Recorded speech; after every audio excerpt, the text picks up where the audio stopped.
right. Good morning, everyone. Thank you for joining us on episode 135 of Blowback, Exposing Imperial Decline.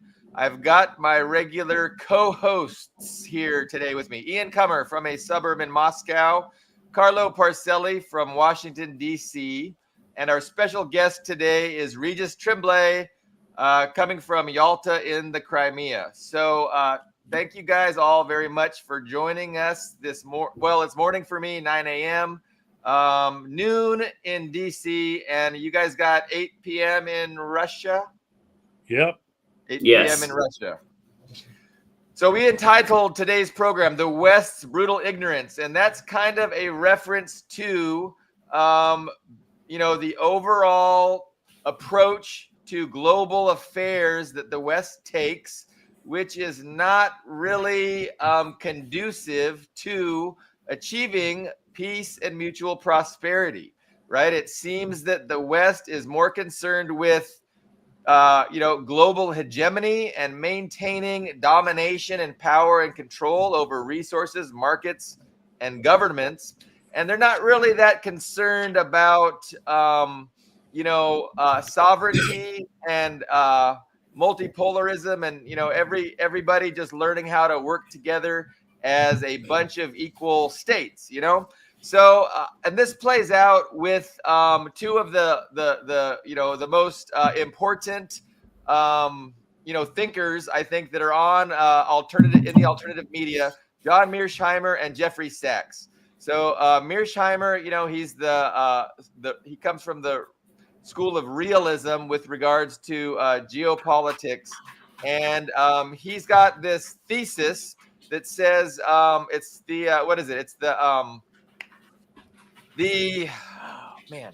like the inevitability.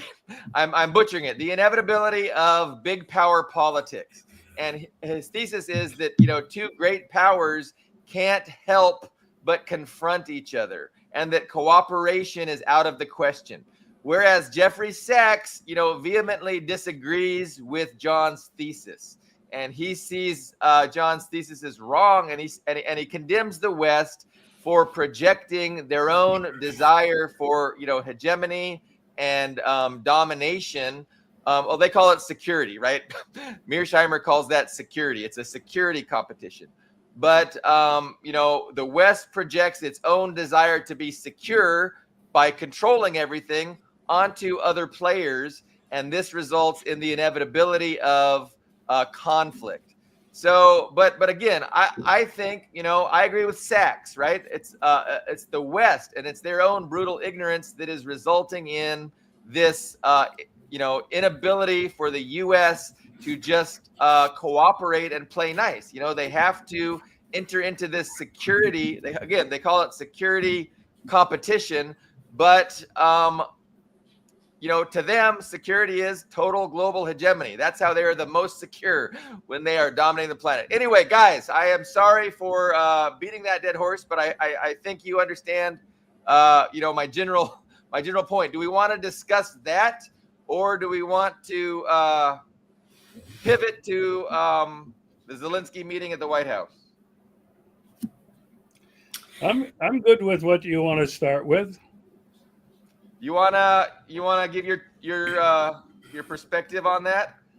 Yeah, well, for me, I think this need to dominate goes all the way back 80 years to the end of World War II, the Yalta Conference, and probably more importantly, Potsdam, because by Potsdam, FDR had died, Truman had taken over. And, between Churchill bending Truman's ear, they wanted to destroy Russia.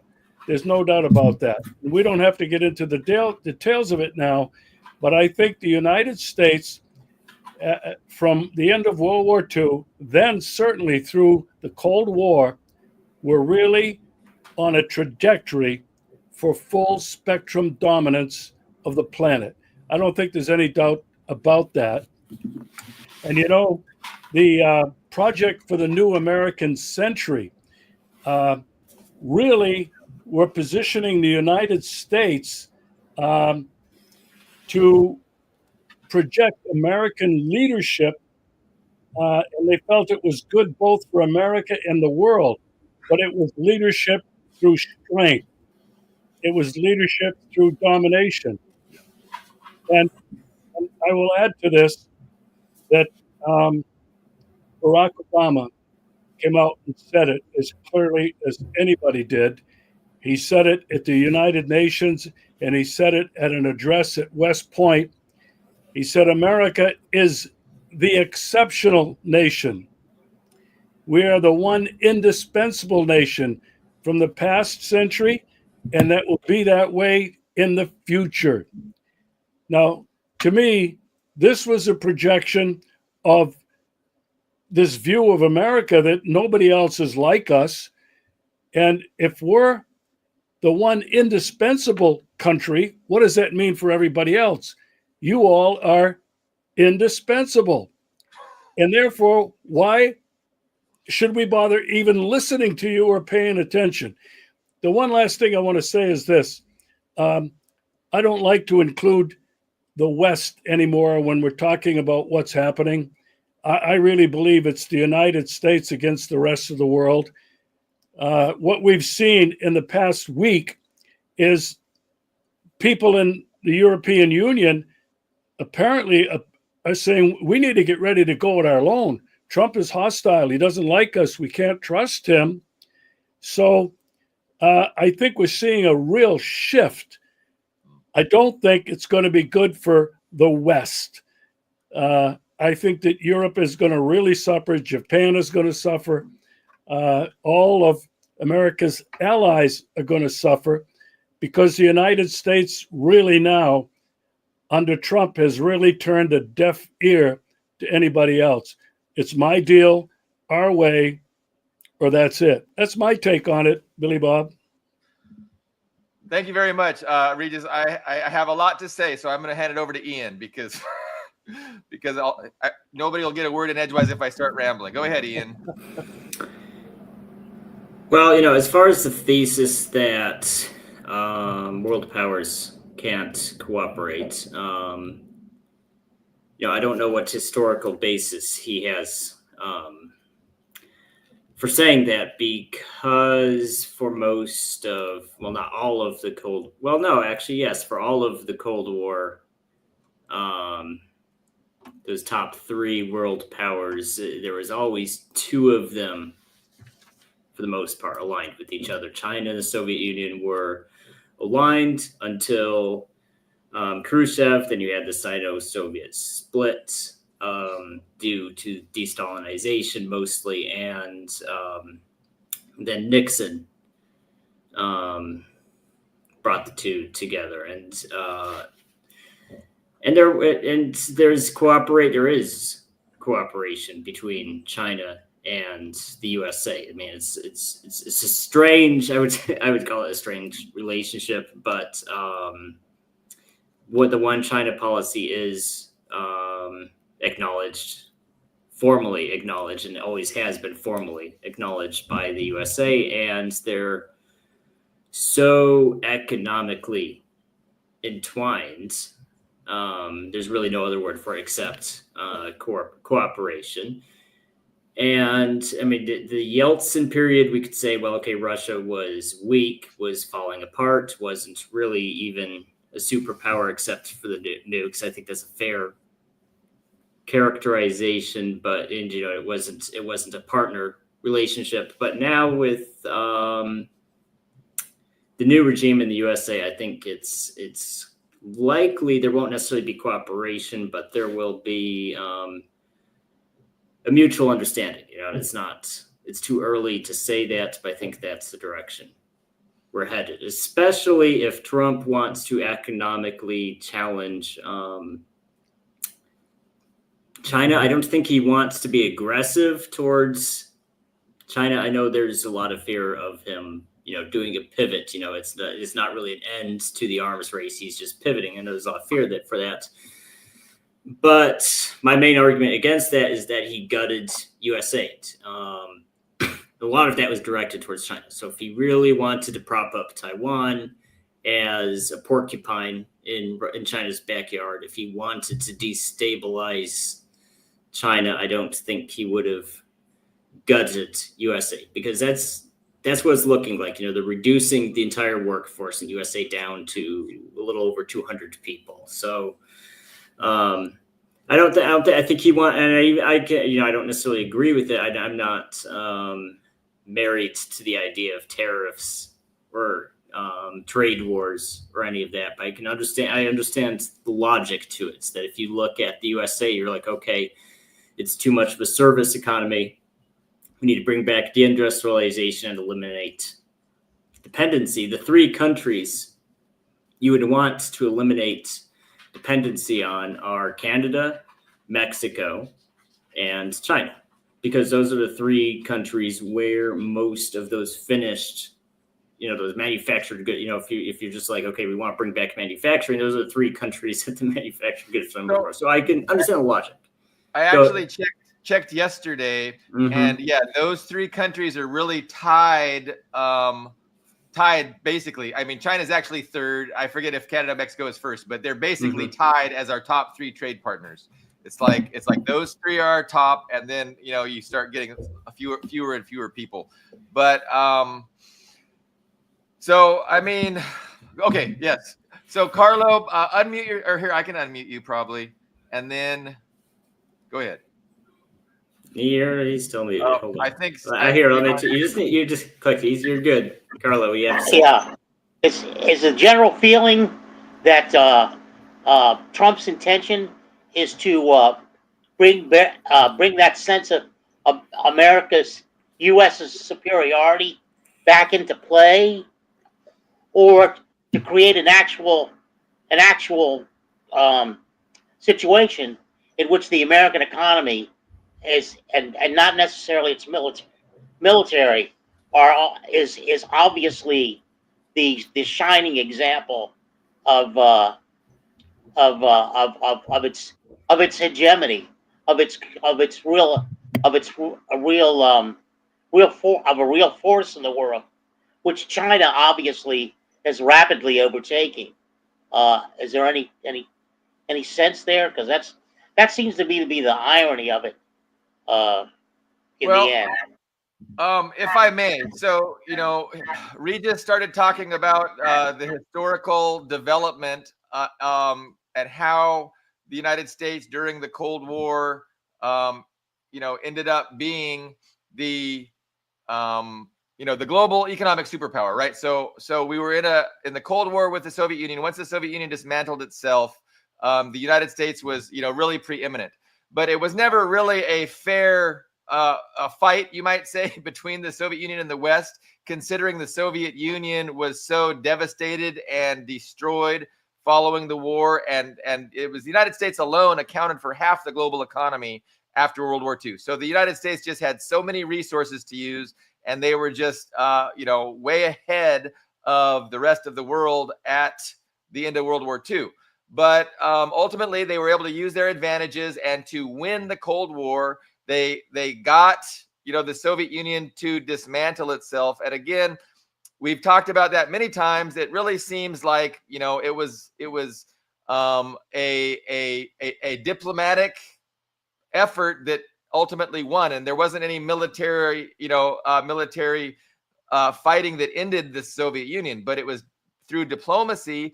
And essentially it turned out to be a bunch of lies, right? So they convinced the Soviet Union to dismantle itself by promising that we will have peace through mutual prosperity, that we will have cooperation, and we will respect the sovereignty of these countries, and we will not move NATO 1 inch further to the east. So these were the things that Yeltsin and Gorbachev were foolish to believe. And once they did believe that, once the Soviet Union was dismantled, the West said, we won. They fell for it. We conquered them, and now we can do what we want. And so I see Trump as doing more of what we want. So right now, the U.S. Dollar is the world reserve currency. It accounts for like over 80% of all global transactions. So that's something that they're going to fight to maintain. They're going to fight to maintain dollar dominance. They're going to fight to maintain, their control over markets and governments. but I think they feel that they're overextended, and that's why we see this little bit of retrenching, this Fortress America thing, and we're going to streamline, our system. China has this command economy that is very good for, economic competition, and they can, just really, at the snap of their fingers, they can adjust their economy on a huge scale, and the West just doesn't have that capability. So part of it is producing a more a government that is more that is less gridlock, right, and less checks and balances, less bureaucracy. They want to be able to dictate things from the top as well, like China does, so that they can better compete. I kind of see that going, but so Trump, he's definitely about maintaining, the privileges and the benefits that the U.S. has had since the end of World War II, and they're on the decline. But he's doing he's going to do his best to try and maintain it. That's kind of one way to look at things. Regis, any thoughts? Well, I don't disagree at all. You had mentioned, Jeffrey Sachs as a counterposition to Mersheimer. I haven't been a big fan of Jeffrey Sachs because of what he did in Russia in the 1990s, and there's really no denying that. He's a free market capitalist. He's an economist. And, a lot of people are listening to him today because, he's attacking the United States on a number of different levels. Many of us have been doing that for a lot longer than Jeffrey Sachs has. We just don't have his pedigree, let's say. But I think, I don't know. I'm not sure if the United States is able to make a lasting agreement. Let me put it that way. I know that Russia has very little trust of the United States, and for good reason. You've talked about it on this show. We've talked about it together. All of the times since World War II that the United States has given Russia reason to not trust. Most recently, Minsk 1, Minsk 2, Istanbul. And now Trump wants to make a deal. And he says Putin wants to make a deal. And from my perspective, I don't think Russia has to make a deal. And to use Trump's metaphor, Putin has all the cards. And so getting back to whether or not the United States is open to agreement, if it's even possible, I'm not really sure. Because when I read Trump and what he's doing, I think he's basically saying, I'm the card dealer. I own the casino.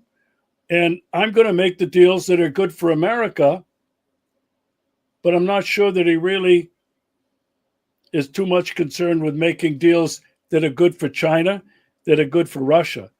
That's my take. And all I can say is, the next few weeks are going to give all of us a much better idea about Trump's sincerity and whether or not he is willing to accept China and Russia as somewhat equals at the table. That's my question. Well, I'll agree with Regis that what's working against Trump, even if best case scenario, Trump is 100% sincere, the American system is notorious, including Trump himself. The American system is notorious for and the reason why is despite being, the most democratic country in the world, as we like to call ourselves, the president has a huge amount of unilateral power. which means that that if you make a deal with one president, even if there's legislation involved, the very next president, 4 years later, can completely reverse it. We saw this. One of the most notorious examples of this was the Iran nuclear deal. They actually made an agreement with Obama that, okay, we are not, Iranians said, okay, we don't need nuclear weapons, and they made a deal, in return for our frozen assets. They made this deal, and then Trump just read it out to say, you know what, I don't like that deal, so we're just going to renege it. And then, and actually, I think the most amazing aspect, it's amazing, of course, that Trump just on a whim reversed it. But what's even more amazing is that Trump was, as it turns out, a one-term president, got booted out 4 years later. The Iranians actually came back to the table and said, hey, look, that last guy reneged on the deal, but we're willing to bring it back on similar conditions. Biden also said no, because he didn't want to look weak on Iran in the eyes of Republicans and warhawk Democrats. So he doubled down. He actually doubled down and said, no, we're not going to bring it back, even though the Iranians literally said, we're willing to bring back the deal. And Biden also said no. So that's a big problem now that Trump himself is going to face, is convincing people that any deal he makes is going to last more than 4 years, because whoever replaces, and we know he's going to be a one-term president now because he's already done half of his 8 years. So 4 years, God knows who's going to be president after Trump. That person may reverse it. So that's the major problem Trump's going to have in any negotiation. Though I think on the flip side of that, I think Russia is not against the dollar as a reserve. I think to an extent the Chinese aren't either.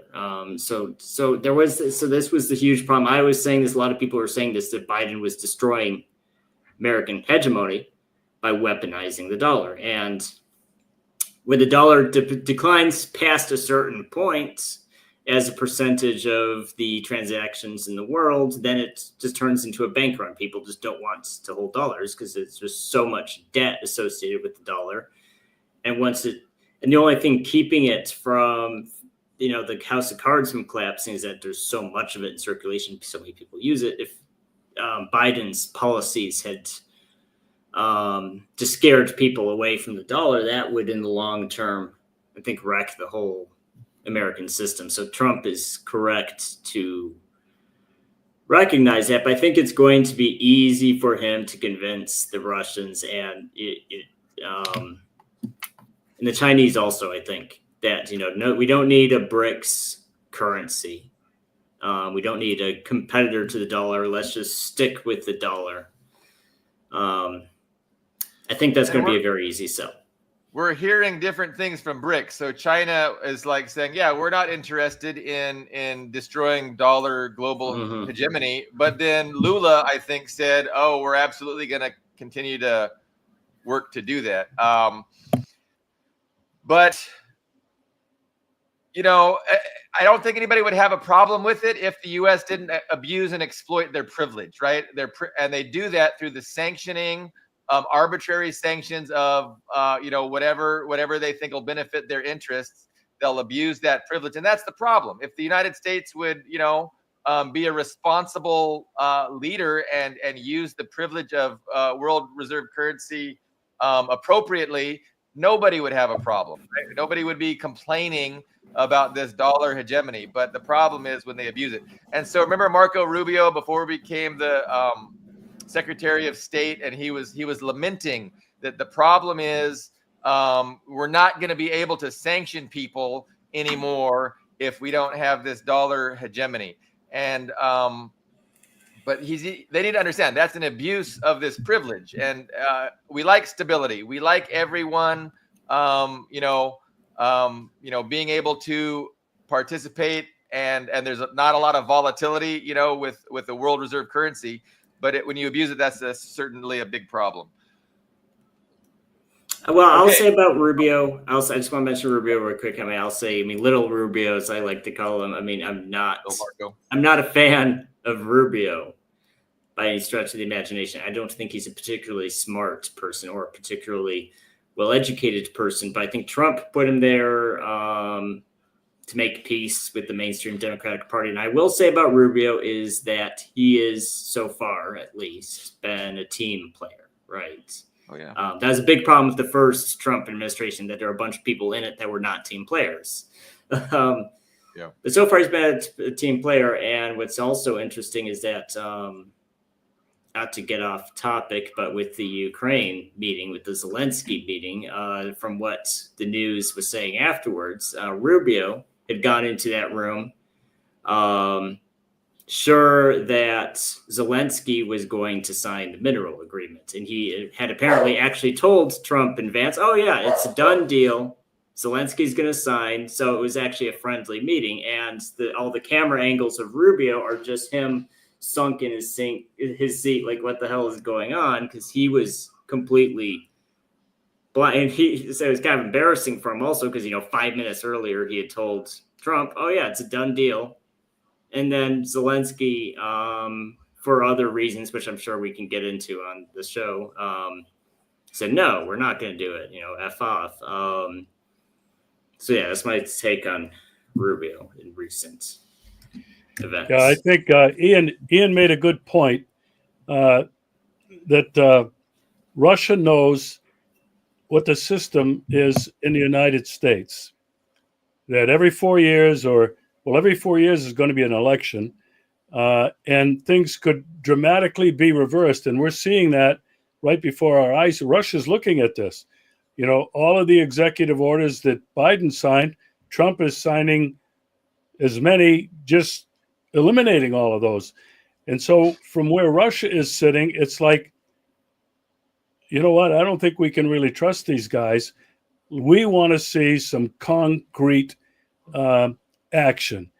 And there are two things that I'd like to point out, and I hope that I'm not straying from the core of the conversation, but Russia, in the first meeting in Riyadh, Saudi Arabia, an agreement to reopen all of the embassies and consulates and restaff them. And now I just read this evening that Russia, through Dmitry Peskov, the spokesperson, is saying that they're asking the United States to remove the sanctions as part of this goodwill negotiation. On top of that, Russia is asking Trump to remove the sanctions against direct flights from Moscow to the United States. So I think what Russia wants is to see some concrete evidence that there will be benefits for Russia in at least these three areas that I'm just talking about. And the other thing that I think is huge is Trump has mentioned it, and Putin certainly would go along with this, is the nuclear proliferation. I think Trump may be sincere about that, although on the other hand, he wants his Iron Dome and still millions or trillions of dollars, whatever it's going to be, to upgrade the nuclear arsenal. So there's a lot of contradictory stuff, but at least in principle, the four things that I've just mentioned from Russia's perspective is, okay, Trump, if you're serious, let's see something concrete that's going to benefit us too. And like you said previously, in the first Trump administration, Russia outright said the United States is agreement incapable, and that's still the reality. Like you said, I mean, the next president, who knows who it's going to be, can just undo everything Trump did. So at the most, you get 3 years and 9 months or whatever it is. Carlo, you want to unmute and share your wisdom? Unmute though. Yeah, there you go. Well, I don't want to go. I also don't want to drift too far off. But to talk about the currency and Xi and China saying that they don't want to become the the dominant currency of the world. Well, that depends on how much you invest in the world, and much of the world is shunning the IMF and the World Bank, the traditional lending arm of the United States. And just to throw in my 2 cents again, and talk a little bit about Africa, Burkina Faso, Mali, and Niger have just signed on as a federation, and now have a common currency between the three countries. And Ghana has requested, in very strong terms, that the U.S. military leave Ghana, and even countries like Nigeria and Senegal and Chad are also leaning, because they're gaining so much, not only from Russian security, but from Chinese development.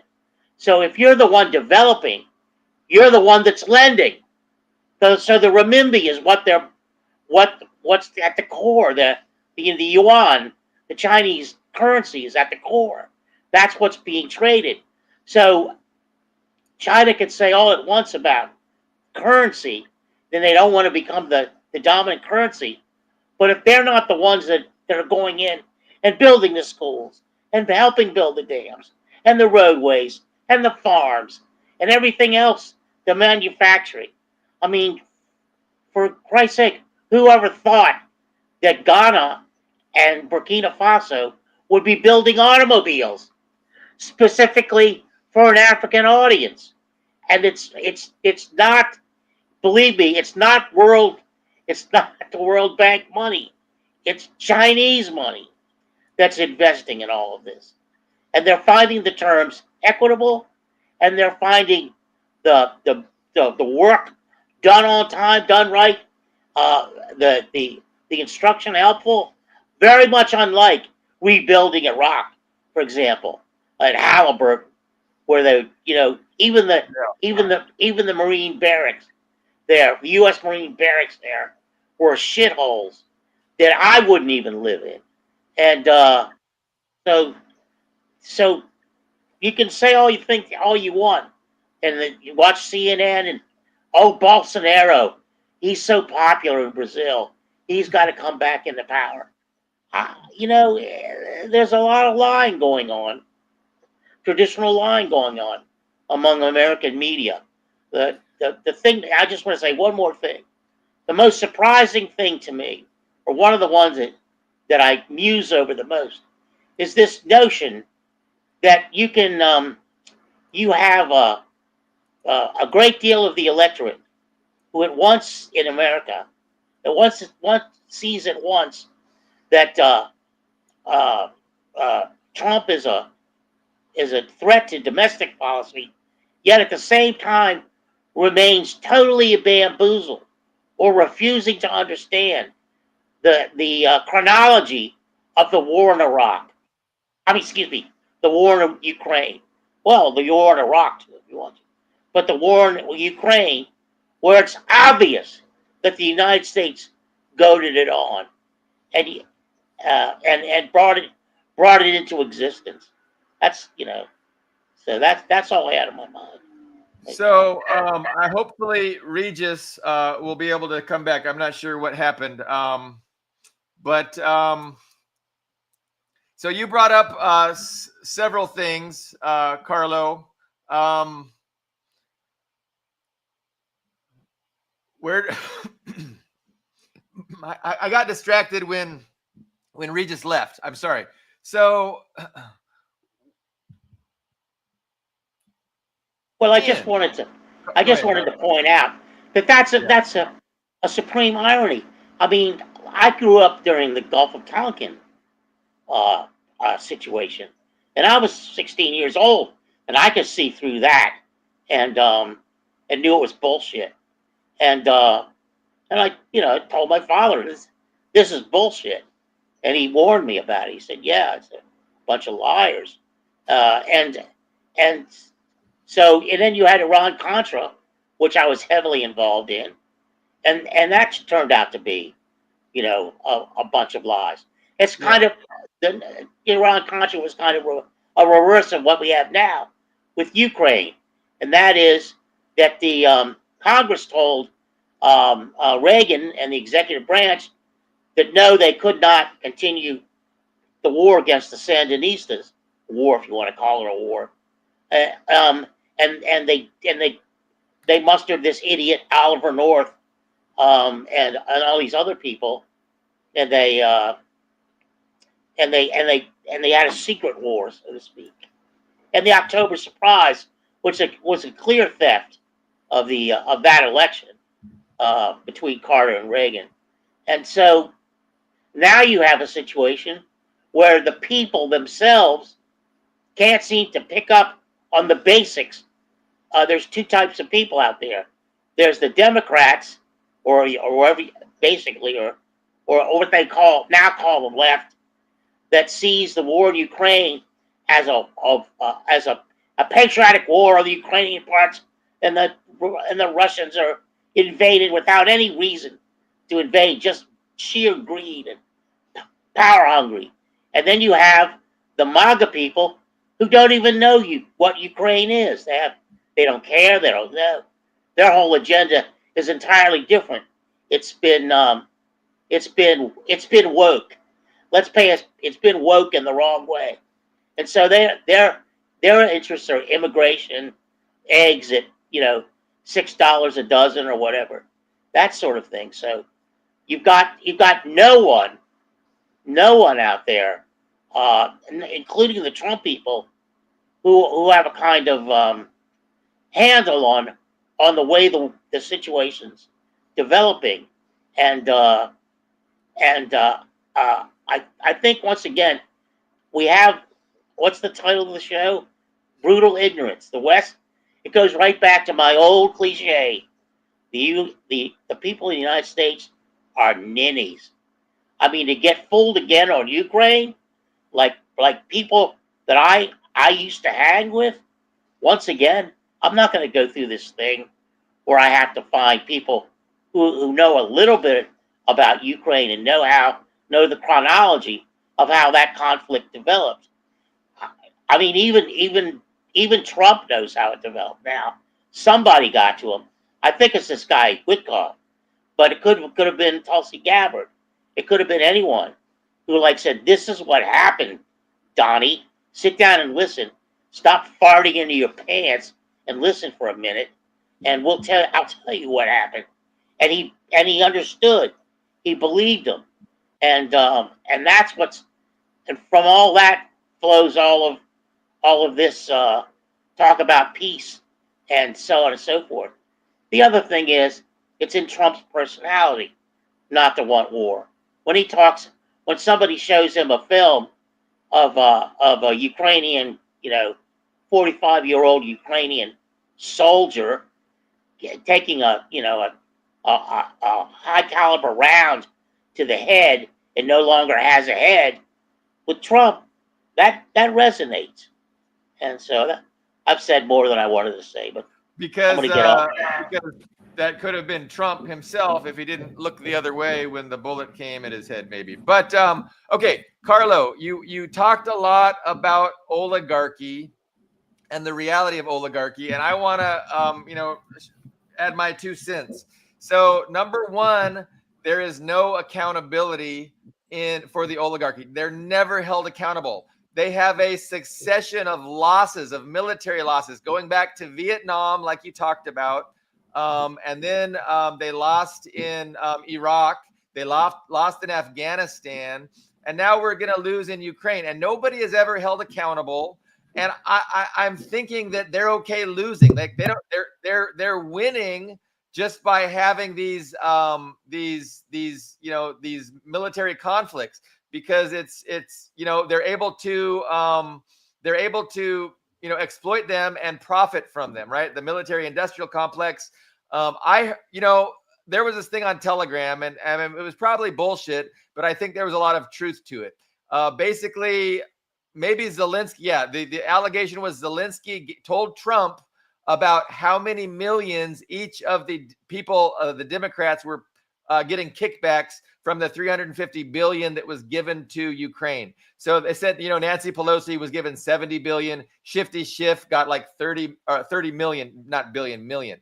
So there was this list with all these Democrats that were pushing the Ukraine war, and allegedly Zelensky had told exactly how much they received in kickbacks from this 350 billion. So, and I don't think it's true. I think it's fake news, but I think it illustrates an actual reality. I think there's an actual reality there where everybody is invested in pushing this war, even though they don't care about winning. This is the thing. They don't even care about winning because the fact that the war continues means profit for themselves and their own very narrow interests.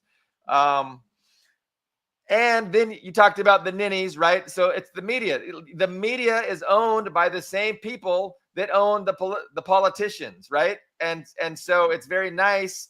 And they don't want the citizenry informed. They don't want us to have influence in politics. They want us to be marginalized, confused, and ignorant about what's going on, because then they can do whatever they want without any interference. And so they use the media to either just make us really stupid and dumb us down, or to make us cheerleaders for what they want to do, even though it's totally against our own interests, right? But you got a lot of idiots doing that. They're cheerleading these awful policies that are detrimental, not just to the American people, but to all of humanity. All right, I'm ranting. I'm upset that Regis left, but I know, I'm sure he had a good reason. If it wasn't Crimea, it might not have been a choice. Crimea, because I was there for about 2 weeks, and their connection to Western internet is weird.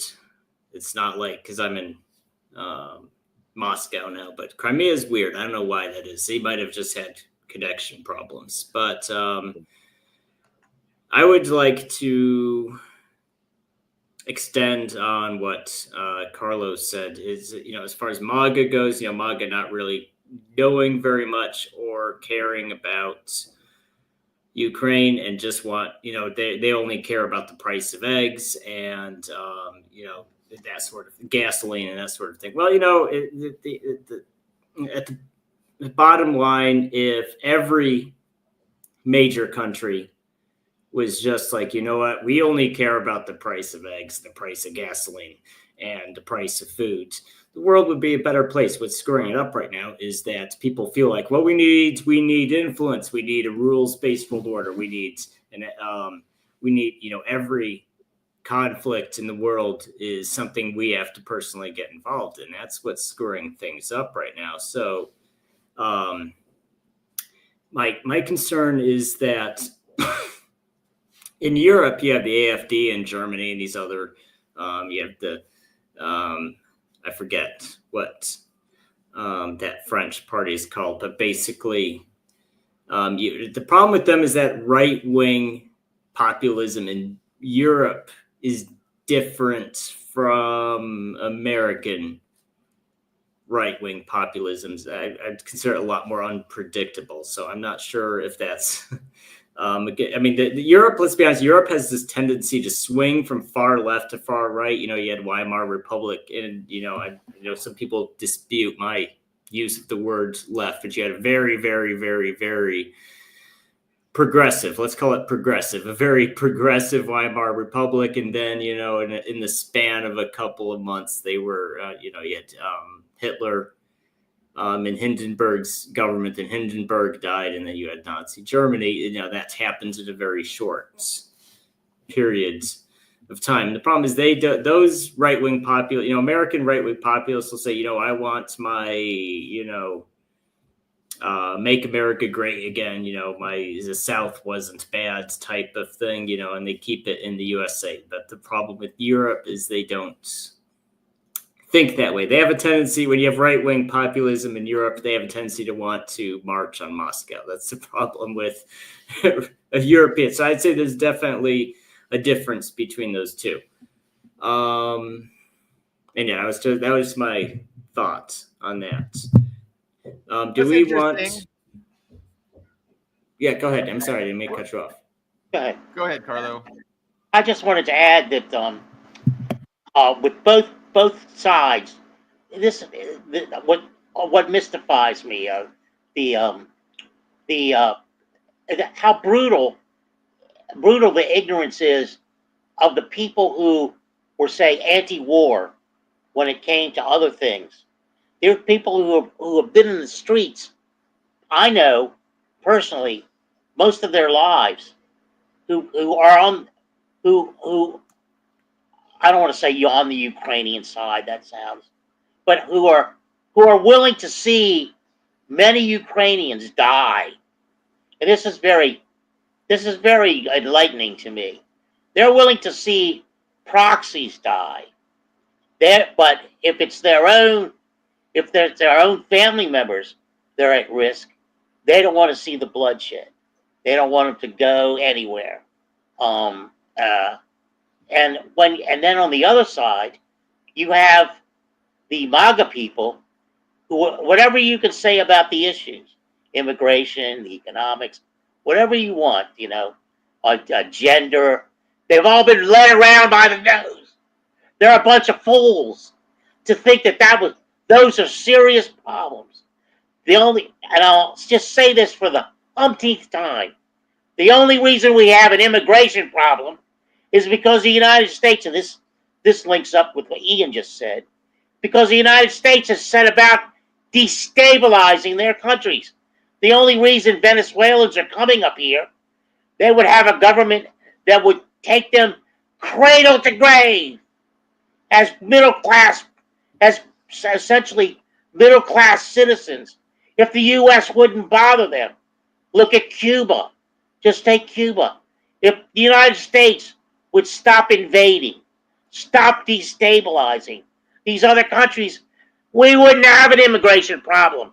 If you heard some yahoo on the street say the United States is the best place to live, if we're, say, somewhere just a few blocks from me, where there's trash all over the ground, and people are living next to boarded up buildings, they would shut the fuck up, because other places would be beautiful compared. There'd be Shangri-Las compared to the U.S. And I just have to drive 45 minutes or an hour to, or into the foothills of West Virginia. You want to see poverty? Drive to West Virginia. Well, goddamn idiots. That's where fucking idiot Americans. JD Vance. Fuck Americans. In West I'm Virginia. sorry, but fuck them. They're so stupid. Yeah, no, I mean, you brought up that, the ones that were protesting the Iraq war that you were on the streets with are now, wearing the Ukrainian flags and putting them on their profile pictures, and just, because like you said, it's different when it's, their own family that might be going off to war and dying, or a proxy. But also it's the media. Like, the media these people are susceptible to liberal indoctrination. And so there's this very simple and facile narrative about, Russian aggression and evil Russia, and the United States is good. And so we have to support the poor victims of Russian aggression. These people, they deep throat that like it's, I don't want to say anyway. Okay. So it's just so good to them. They just want to believe that so bad. They want to believe it so bad that they refuse to study. They refuse to research. They refuse to hear truth. They reject truth in favor of this delicious narrative that makes them feel so good. So I don't know how you overcome that. I don't know how you can overcome the mindlessness, the ignorance of these people, because I posted a timeline about the events of the Ukraine war. Any objective reading of the relevant timeline it's incontrovertible that Russia is a victim of imperialist aggression. Russia is the victim of Western imperialist aggression, using this poor country of Ukraine as a proxy to weaken and damage and destroy this sovereign government that the Western Empire finds, inconvenient. So that's obviously what's going on. Anybody can figure that out. You don't have to be particularly smart to figure that out. You just have to look at the timeline. But yeah, it's amazing how susceptible people are to this indoctrination process. And I don't know how to overcome that. So Ian, you sound like you look like you got something going on with, oh, I know what it is. It's that commenter, isn't it? I see his name there. Go ahead, Carlo. I just wanted to add that you're right. And the thing about the media is they know the truth. They know it. And for personal selfish reasons, for having the nice house in Fox Hall out here, or the great condo in Northern Virginia, they're willing to lie so that even though literally thousands of people are dying, they're willing to sit on the lie. I mean, I characterize it. David K is appreciating your unfiltered honesty. Thank you, David. But give him a couple shows and we'll see if he has the same tune. Just kidding. So, I just, my take on the media is a little bit different, right? I feel that, it's not like they lie a lot. It's like that's their job. Their job is to further the interests of the ruling establishment and to further the interests of the oligarchs. And then both political parties also have that same job. And yet, while they're doing that, they have to maintain this facade of democracy, right? They have to retain this pretense of democracy. And that's where the media comes in to explain everything through a partisan lens of Republican Democrat. So they explain everything through this Republican Democrat lens.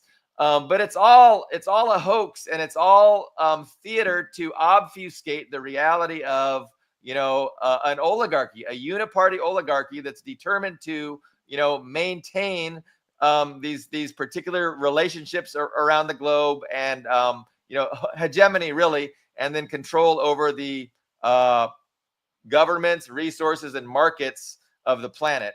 And so the bottom line is, it is about money, it is about power.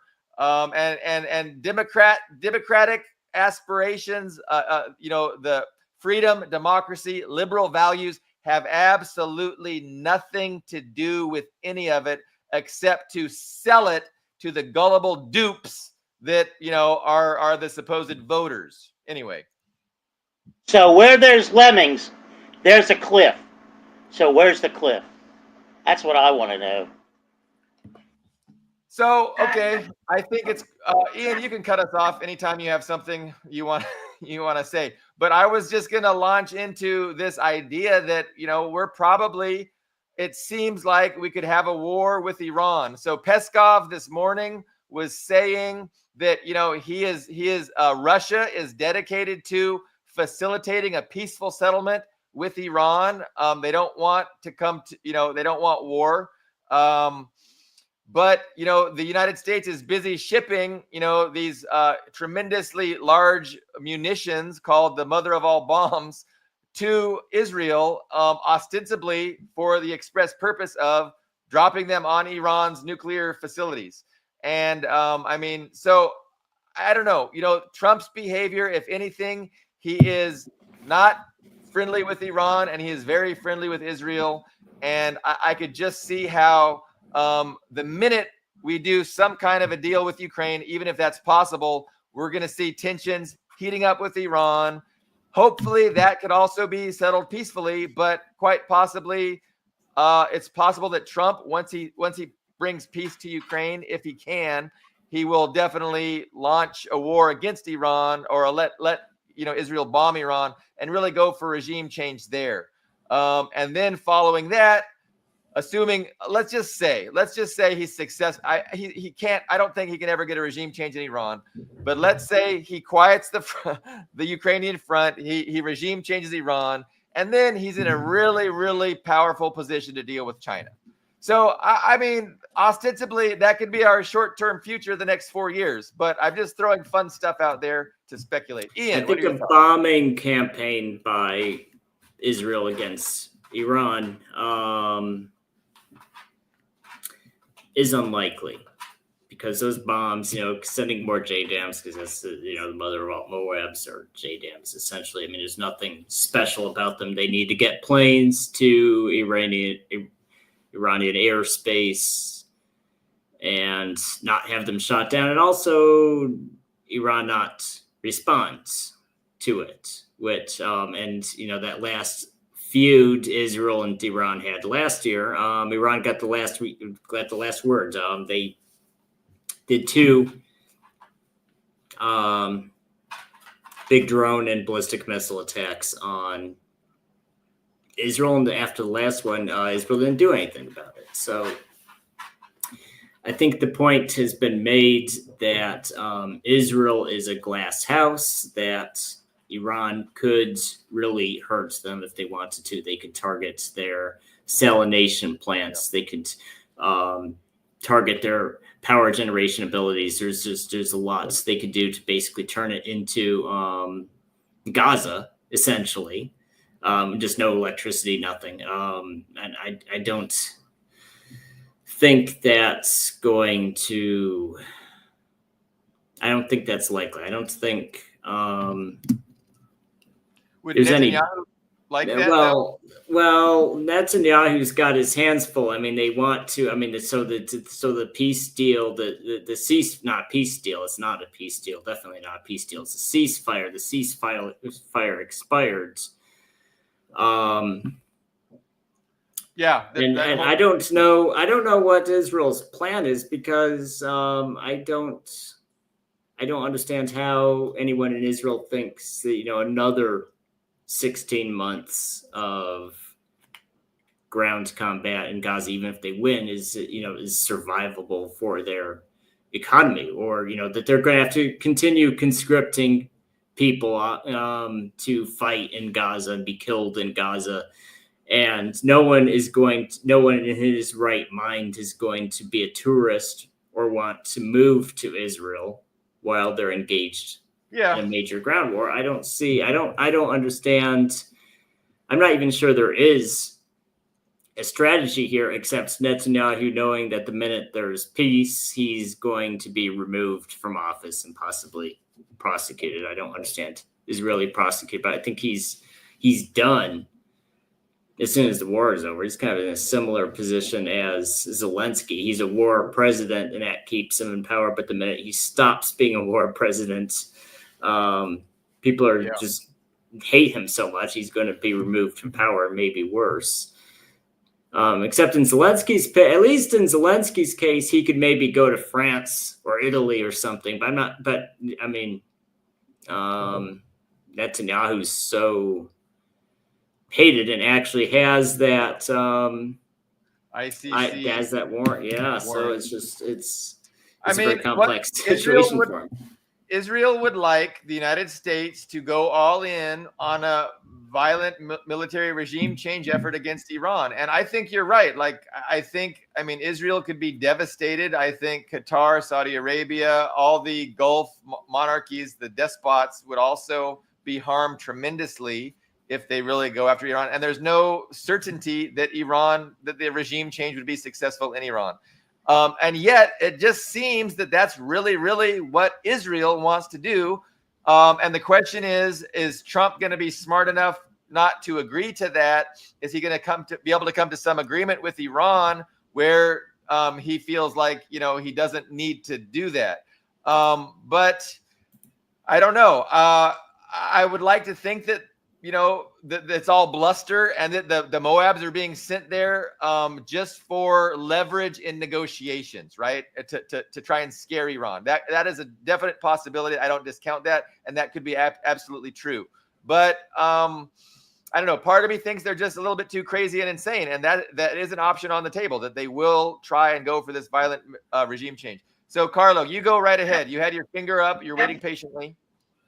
Yeah, what I just wanted to add was, ever since Jared Kushner went to Gaza and looked out over the Mediterranean and saw under the sea the oil and the liquid natural gas, and saw the shoreline lined with Trump hotels, Trump was sold. That's the problem with Trump alone. You leave Trump alone, he's just going to look out for his own benefit. He he would jettison his entire cabinet if it meant that Elon Musk would put a few $1 billion in his coffer. He would get rid of everybody. He would get look at the havoc he's wreaking on domestic policy here in the U.S. I live in Washington. Well, I live a half mile out of the Washington D.C. line in Maryland. But it's essentially, this is where literally tens of thousands of government workers work, and they're all afraid of losing their livelihoods. They all pay taxes. He wants to talk about reducing the budget. Well, see how much the budget rises when these people don't pay taxes, and all go on local on the dole, whatever we call it here now. I can't. But anyway. Well, I don't know if that's an argument. I mean, a federal worker who is qualified should be able to find a different job. If he can't, then why was he getting taxpayer-funded salary? Well, there's not a lot of other jobs out there necessarily. Now, a lot of them are lawyers, but not a huge percentage. They will link up with other firms. There's always work for lawyers. They may not get the position they had. But the problem is, Trump is willing to take advice. Well, he'll throw everything up in the air. And if he sees this, I know it sounds idiotic to someone like you, people like you or me, but if he sees taking Gaza, and on the bodies of dead women and children, bulldozing the rubble and building apartment buildings and condominiums and luxury palaces for the uber wealthy, he'll do it. He'll try to do it. So we have to think in those terms. And he has a very limited time, a little less than 4 years to effect that. But if he can effect that, he will. If he can get the money behind it. And the other thing I wanted to mention was what I've been hearing in the press is that Egypt is ready to attack Israel. Now, I don't know about that, but I would like to hear somebody's opinion about it. I mean, no, I don't think that's true. I think it's wishful thinking, probably. I mean, the Egyptian military is a wholly owned subsidiary of the U.S. military-industrial complex. So I highly doubt they're gonna. I mean, that government would topple before the military attacks Israel. That's my opinion. Well, the Arab states could, if the Arab states wanted to hurt Israel, they wouldn't even need to attack it. They could just sanction it. We're not going to sell them oil. We're not going to sell them goods. We're not going to sell them anything. And I would say the largest reason that this mess in Gaza has gone on as long as it has is because those governments are not willing to take a hardline stance against Israel. That's just it. I was gonna, before Carlo brought us to Egypt, I was gonna take us. I have shared your most recent article in the description of this video on Reading Junkie. So I didn't read it though. I haven't read that article. But let's go back to the meeting between Zelensky and Trump. We were streaming live on Friday when that meeting was taking place. So we didn't discuss it. We were all assuming on the show last week that, they were going to sign this agreement and Trump was going to kind of, appear to side with Ukraine. And he was now going to go ahead and continue to support them for the next year because of this agreement. And that's what I thought was going to happen. And that's what a lot of people thought was going to happen. And then kind of the opposite happened. That agreement didn't get signed. And then, the rhetoric was so, over the top between Zelensky and Trump. But Ian, what did you write in that article? You were talking about J.D. Vance. It's Ian's article, Skoidat. So, so I wrote something. If you want to, can you display it? Is it possible to? Yeah, share let me screen work and on that. display So it. go ahead and talk about it. I'll work on I wrote 2 articles. So one in the previous one, which I discussed on I think I discussed in the last show, was that the meeting was very much like the Yalta conference. But in this one, I don't know why, because for some reason, I think a lot of the Ukraine supporters, in particular, liberals, Ukraine supporters, targeted JD Vance specifically, and I think it's because JD Vance was the one who really jumped into the conversation and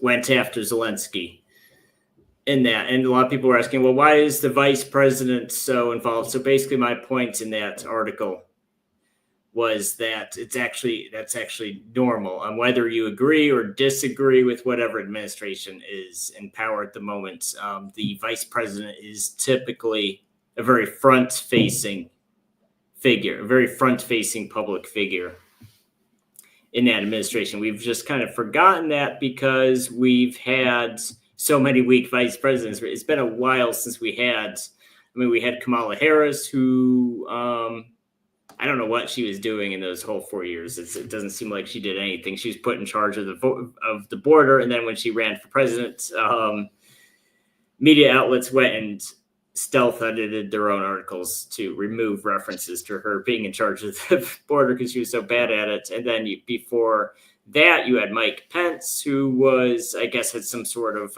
personality issue with Trump. So he really did not do anything. He was actually in charge of our Operation Warp Speed and dealing with the pandemic.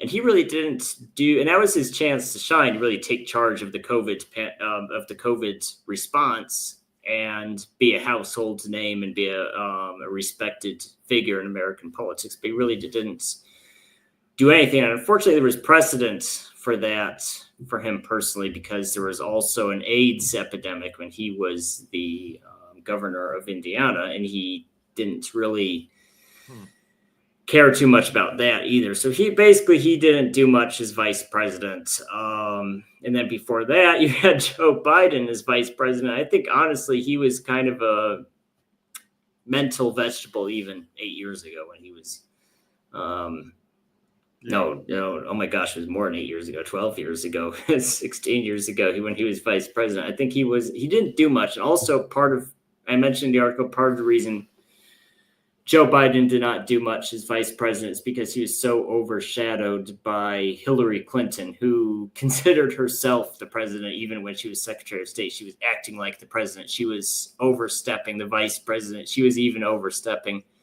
the president himself. But she was such well, she had been president for 8 years prior to that. So right. She was such a powerful figure in the Democratic establishment. I mean, I think it's very clear. I mean, Obama speaks nicely of her now, but I think at the time it was very obvious that he really did not like her. But there wasn't anything he could do about it because he was a junior senator who was picked to be the president. And she actually had more influence over the party than he did.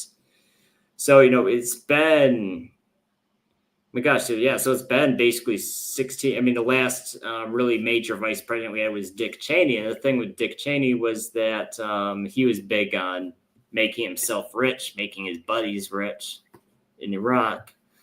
But so it's just been a while since we've actually had a real vice president. So that was my main point. So people not understand, well, why is JD Vance such a big figure? So you can like JD Vance or you can hate him, but the point is that is what a vice president does. And I think the people that are behind Trump are banking on Vance having the next 8 years. I think that would be probably the basic plan, because they don't want the Trump agenda to be derailed, in the next election. And so I'm fairly certain they're happy to have Vance front and center a lot, and we'll see a lot of him just because And I agree with you. And I think that's also why he's getting so much criticism. It's like, why do they specifically go after JD Vance? Like they really go after him. I think everybody kind of understands it, even if they don't directly say it, that when Trump is done, in 4 years. J.D. Vance is kind of the logical person to be the next presidential nominee. I think Mike Pence actually was the logical person, but he turned on Trump. Yes, he turned on Trump, which got him accolades from the Democrats, but it's torpedoed his own career. I think J.D. Vance himself understands that if he doesn't shoot himself in the foot, he's almost guaranteed a good spot in the. Carlo really wants to say something, so I'll give him a chance. Can we unmute him? I'll unmute him. Well, he can unmute himself. I just wanted to say then, if it's Vance, why does someone with such, is this just media hype, or why does someone that's so unpopular among the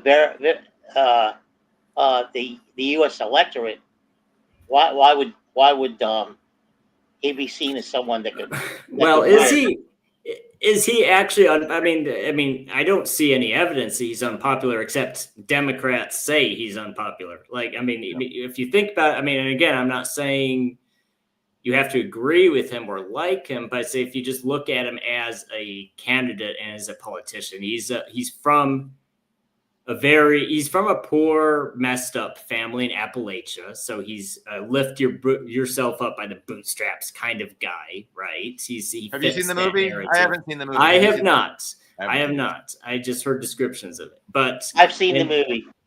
So, and he was a Marine, and he does have a combat action ribbon. So he went to Iraq, actually saw combat. So he checks all the boxes. And it's kind of interesting to me because, like, even on Facebook, because I used to actually it's interesting, after the Zelensky meeting, most of my Democrat followers on Facebook who hadn't already blocked me after the Zelensky meeting. It emotionally broke them, but they were like, "Oh, well, and they loved Tim Walz." I remember how much they loved Tim Walz. Well, Tim Walz was in the military for 20 years, but somehow missed every single war that happened while he didn't do anything. And J.D. Vance did 4 years in the Marine Corps, and then he went to Iraq, like most guys in the Marine Corps did at that time period. And it's like, love him or hate him, but he checks all the boxes for a presidential candidate. Well, what is that? I wanted to ask specifically about your guys' take on what happened in that meeting. So you had a good almost hour of just normal, everything you would expect from a meeting like that, and then at the very end, it went sideways. Was it a planned ambush? Was it theater? Like, what's your guys' comprehensive take on that aspect? I'll let Carlo go first. It was a mix. What happened is that, well, you had Stemmer and who was it, Macron, come to Washington in the days before, and I'm sure that Zelensky said he was going to sign that $500 billion rare earths, not raw earths, like it's locked in Trump's tiny little reptilian brain. Raw earths, rare earths is the proper term. There used to be a 60s rock band called Rare Earth, and that's where I learned that. So anyway, they said they were sure they had a deal, and but Zelensky was starting to sour the room by asking for or saying that he was going to receive security from the U.S. that essentially what Macron and Stemmer had told him was that the U.S. would give him would agree to if let me back up, if Britain and France and other EU countries were willing to put boots on the ground in Ukraine, the U.S. would give them a security agreement. And that was a way, and this I got from Mersheimer's too, that would be a way of tricking the U.S. into entering this war. but against Russia. That would make the U.S. have to go, and I think Trump and Vance and their people got a whiff of that, and somebody went over to school Vance, and I know who it was, and Vance came out with that very cogent remark to Zelensky that look, this is as a way of deflecting it. Look, you come here, and you've this is going to sound a little crazy, but one so-called reporter, and I'd like to know who he's from, asked Zelensky why he wasn't wearing a suit, and at that moment, the conversation shifted, and that might have been a tell. That might have been like what the manager of a baseball team does when he wants you to steal a base, and that might have been a tell that this was not going. And then Zelensky went and wouldn't renege, and that set Trump off. And I think it was partially a setup that had gone wrong, a deal that had gone wrong, and I think the anger was genuine, though Vance showed an ability to sort of stay diplomatic in his speech, even though he was obviously upset. Whereas Trump, obviously like myself, could not control his anger, and so I think that's what happened. That's my 2 cents. Yeah, it does seem like, because the idea was a setup. Only goes off of that because there was that 10-minute clip of Zelensky and Trump and Vance actually arguing with each other, but there had been 40 minutes of cordial conversation before that. Even the mainstream news outlets admitted that there was a dinner cooking. The chefs were in the kitchen prepping the dinner that they were supposed to have afterwards. There was no evidence. There weren't any, not evidence, but there weren't any signs that this was going to be a hostile meeting. Everybody's planning to have a nice public discourse in front of the media, then go have dinner, and then spend the evening together. And I think really I think it was set up to fail because for whatever reason, there's speculation on the reason. But Zelensky went into that not able to say yes to that agreement. And it does seem like he had already gone to the Brits and made that same deal. I'll give the Brits, I'll make Britain great again. I'll bring the British Empire back. I'll give them Ukraine's resources. Then I think that's, considering the fact he went to Britain immediately after, that was the next flight. That was the next flight on his itinerary. I think that's the most likely explanation for why it was. He'd already promised the crown jewels to the British to storm. Huh. I mean, there's speculation that there are no resources, right? That there's really hardly any resources anyway, and that that whole thing was a hoax. There's no 500 billion worth of resources. Well, there's not. I mean, it's exaggerated, and it seems. And even if there was $500 billion worth of rare earth minerals and petroleum or what have not in the ground in Ukraine, well, one, you would need a stable peacetime country to actually pull it out of the ground, build the infrastructure, pull it out of the ground, and also it's a market. It's a global market. You can't Russia has the same problem. They've got literally trillions of gold and petroleum, shale, and all this stuff in the ground. So you can't pull it up all at once because that collapses the prices. So you can't say, I'm going to base my whole economy on. I mean, Saudi Arabia can, Kuwait can, but you're in a large country with a large population, you can't base your whole economy on being an exporter of energy and raw resources because there's just not the market for it. You'll collapse prices. So any idea that Ukraine was going to be a treasure trove of natural resources, even if it was true that it has those resources. The global market is literally not big enough to make that true. To me, okay, Carlo, and then I get to go. Carlo, Your turn. yes.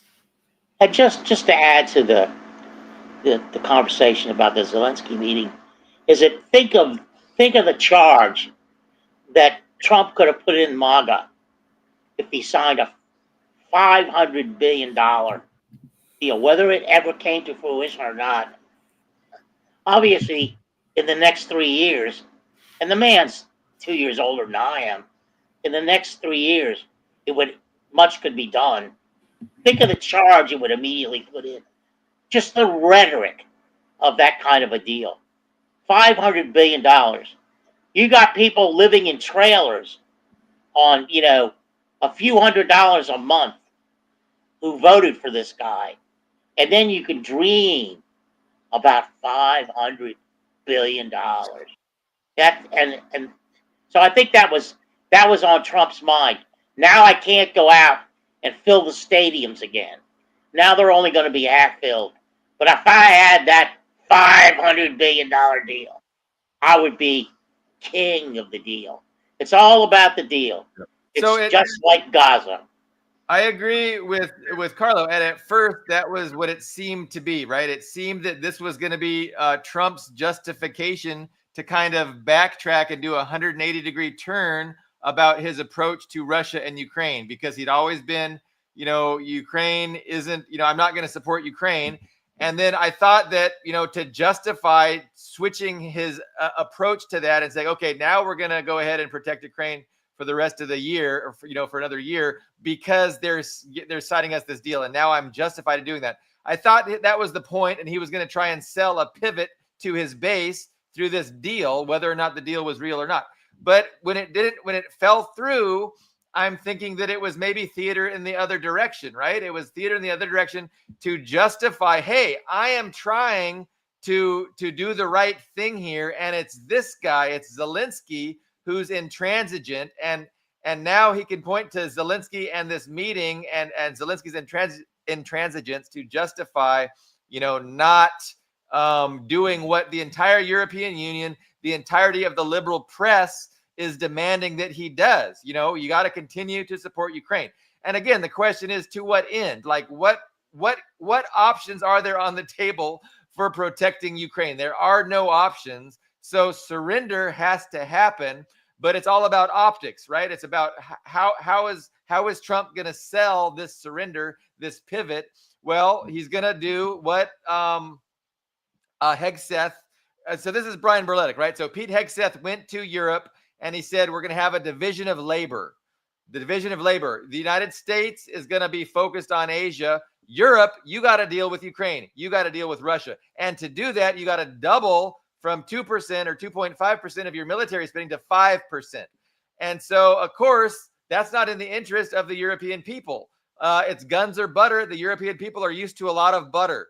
They've been subsidized to have a lot of access to butter over the past several decades. And they're going to really get angry at their governments for doubling military spending and lessening, the amount of butter that they have access to. But I don't know. So how do you sell that? How do you make that happen? You blame Zelensky. So to me, that meeting was very nice for Trump. He can point to it and use it as justification for, hey, we're doing our best. It's this motherfucker that is keeping us from being able to do this deal. And because I'm not sure there is a doable deal. And so, what's the deal? I mean, maybe they can talk about it. And if they do talk about it with Russia, try and figure something out. They need Zelensky to make huge concessions. And if Zelensky is not going to make huge concessions, a deal can't be done. And the U.S. needs to just walk away and hand it off to Russia. But again, does Trump want to take heat for that? Does he want to expose himself to the criticisms about that? No, he wants to blame Zelensky. Anyway, it's an interesting dynamics, interesting paradigm taking place there. And just what will happen, that is the most interesting question about how it all is going to play out. So So Regis did get back to me. Regis explained it was definitely the internet that dropped. He's sorry that he can't, rejoin us, but that happens. And we did pretty good. We picked up the pieces. We got through our topics in his absence. But what else? You got something to say, Ian? You're muted. Nobody can hear you. Okay, so I want to respond to Skoy. Sorry, I muted myself because my dog barks when I'm on the show. He's quiet the rest of the day, but as soon as I get in the show, he barks. But anyways, Skoy had asked about the blog article, and I tried to share the link. He's saying the link is broken, but basically, he's asking about people who edited. About news articles that edited their own references to Kamala Harris. I just want to quickly tell him, he says the link didn't work, but basically go on Google, look up references to news outlets changing their stories about her being the border czar. Because early in the Biden administration, he had appointed Kamala Harris as the border czar. And then when Biden was dropped or pushed out, depending who you want to believe, and Kamala Harris was the Democratic nominee for the election.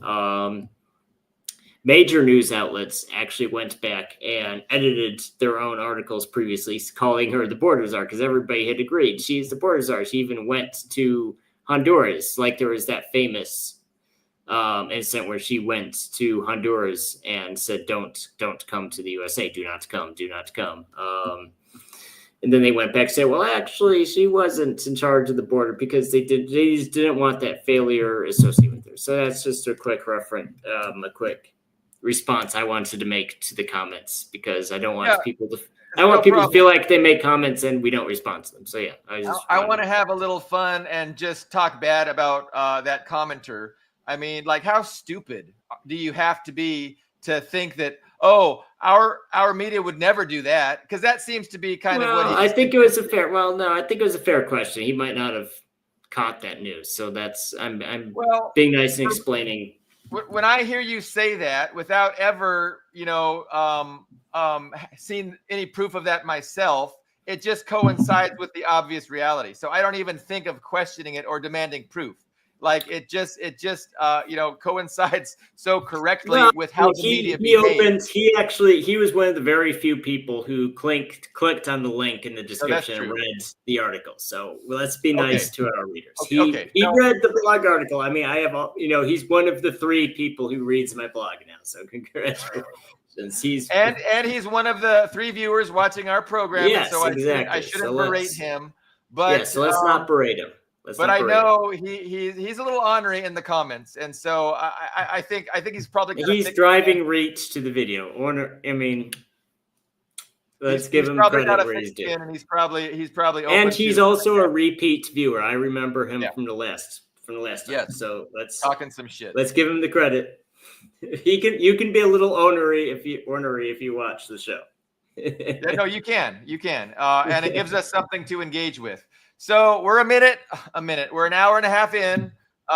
We can wrap it up, gentlemen, or we can, go down to some more discussion topics. I know I am going to be on vacation for a couple weeks starting, this week. And so I'm not going to be able to do a show on Friday. I'm going to be on an airplane this time on Friday. Maybe next week I can join us. I can host the show from.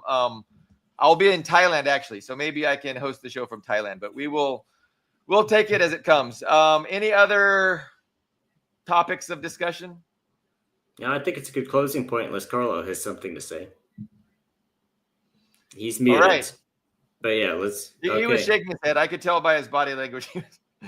So, thank you, commenters, even the honorary ones. We do appreciate it. And we will reconvene not Friday, but perhaps next week.